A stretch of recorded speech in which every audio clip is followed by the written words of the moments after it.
किसान भाइयों, अगर आपकी गेहूं की फसल 40 से 50 दिन की हो गई है लेकिन पौधे की ग्रोथ जैसे होने चाहिए वैसे नहीं हुई है, पौधे में अच्छे कल्ले का विकास नहीं हुआ है, जो कल्ले आए हुए भी हैं उस कल्ले का भी विकास सही से नहीं हुआ है, तो आपको क्या करना चाहिए, कौन सा तरीका अपनाना चाहिए जिससे इस अवस्था में अभी तक जितने भी कल्ले आपके आए हुए हैं वो सारे कल्ले में अच्छे से पौधे बन सकें, वो सारे कल्ले में अच्छे से बालियाँ आ सकें और जो बहुत छोटे कल्ले आपके अभी सही से नहीं निकल पाए हैं उनका भी विकास सही से हो सके।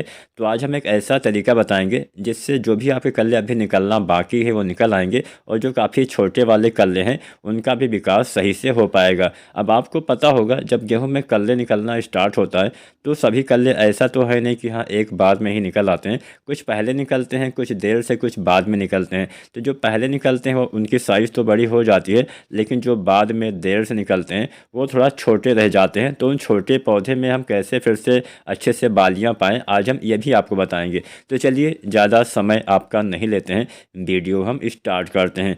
अब गेहूं की फसल अगर 40-50 दिन की होने वाली है तो सबसे पहला काम करना होता है सिंचाई।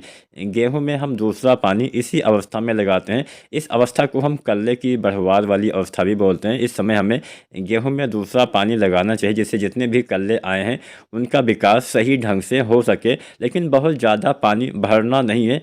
पहली सिंचाई से थोड़ा ज़्यादा करना होता है, गेहूं में पहला पानी तो हल्का लगाना होता है, दूसरा सिंचाई भरपूर करिए लेकिन खेत में पानी भरा ना रहे, इस बात का आपको ध्यान देना होता है। तो ये तो आपने सिंचाई कर लिया। अब सिंचाई के बाद कुछ खादें हम मिट्टी में इस्तेमाल करते हैं, जिससे जैसे हम यूरिया डालते हैं। यूरिया हमें 2-3 बार डालना होता है, पहले पानी पे, दूसरे पानी पे और बुआई के समय।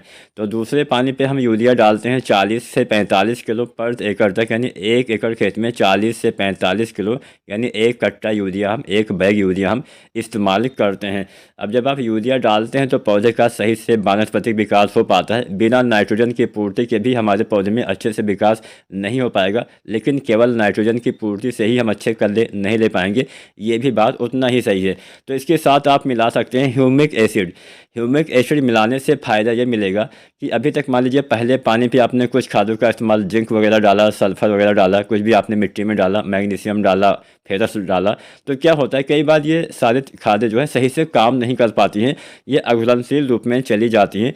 तो मान लीजिए आपकी मिट्टी का पीएच थोड़ा ज़्यादा है तो अघुलनशील ये तत्व हो जाते हैं। तो अगर आप ह्यूमिक एसिड का इस्तेमाल करते हैं तो वही जो अघुलनशील वाले तत्व होते हैं दोबारा से आपके पौधे ले पाते हैं, जिससे फसल में अच्छी ग्रोथ होना, अच्छी बढ़वार, हरियाली होना स्टार्ट हो जाता है। ह्यूमिक एसिड से मिट्टी में भुरभुरापन आता है। ह्यूमिक एसिड से जड़ों का विकास, पौधे अच्छे से भोजन बनाते हैं, पौधे में प्रकाश संश्लेषण प्रक्रिया बहुत तेज़ी से होती है। तो जो ह्यूमिक एसिड आता है 98% वाला, लगभग आपको 1 से लेकर 1.5 किलो, साथ में 40 से 45 किलो यूरिया दूसरे पानी पे अगर आप इस्तेमाल करते हैं तो भी बहुत ही अच्छा फ़ायदा आपको मिलने वाला है। इसके साथ आप एक स्प्रे भी चाहे तो कर सकते हैं, इससे भी फ़ायदा मिलेगा। अगर आपने पहले पानी पे ये स्प्रे न डाला हो तो दूसरे पानी पे भी आप डाल सकते हैं। इसमें आपको 3-4 चीज़ें लेनी है। पहला आपको लेना है यूरिया 1 किलो से लेकर 1.5 किलो। दूसरा चीज़ आपको लेना है जिंक। अब जिंक 2-3 तरह से आती है। अगर आप 33% वाला इस्तेमाल करते हैं तो लगभग 700 से 750 ग्राम। अगर आप 21% वाला जिंक डालते हैं तो लगभग 1 किलो। अगर आप 12% वाले जिंक डालना चाहते हैं चिलेटेड वाली तो उसका भी प्रयोग कर सकते हैं, 120 ग्राम। तीनों में से कोई एक जिंक लेना है, साथ में 1 से 1.5 किलो यूरिया लेना है, साथ में लेना है मैग्नीशियम सल्फेट। मैग्नीशियम सल्फेट से पौधे में अच्छी ग्रोथ, बढ़वार होना स्टार्ट होती है। तो मैग्नीशियम सल्फेट आपको लेना है 1 किलो के आसपास, 900 ग्राम से 1 किलो आप मैग्नीशियम सल्फेट डाल दीजिए। साथ में मिलाइए फेरस सल्फेट 500 ग्राम यानी आधा किलो। तो ये आपको 4 चीज़ें मिलाना है, यूरिया, जिंक, मैग्नीशियम सल्फेट और फेरस सल्फेट। ये 4 चीज़ें आपको घोलने के बाद इसका स्प्रे कर देना है। इसके स्प्रे से फ़ायदा ये मिलेगा कि आपके पौधे में एक तो मान लीजिए थोड़ा बहुत पीलापन है तो पीलापन दूर हो जाएगा। कई बार मैग्नीशियम या फिर फेरस की कमी की वजह से भी पीलापन आ जाता है। फेरस सल्फेट से जो आपका होता है क्लोरोफिल, इसके निर्माण में काफ़ी मदद करता है। क्लोरोफिल से ही हमारे पौधे में हरापन आता है, तो क्लोरोफिल के संश्लेषण में फेरस सल्फेट काफ़ी अहम काम करता है।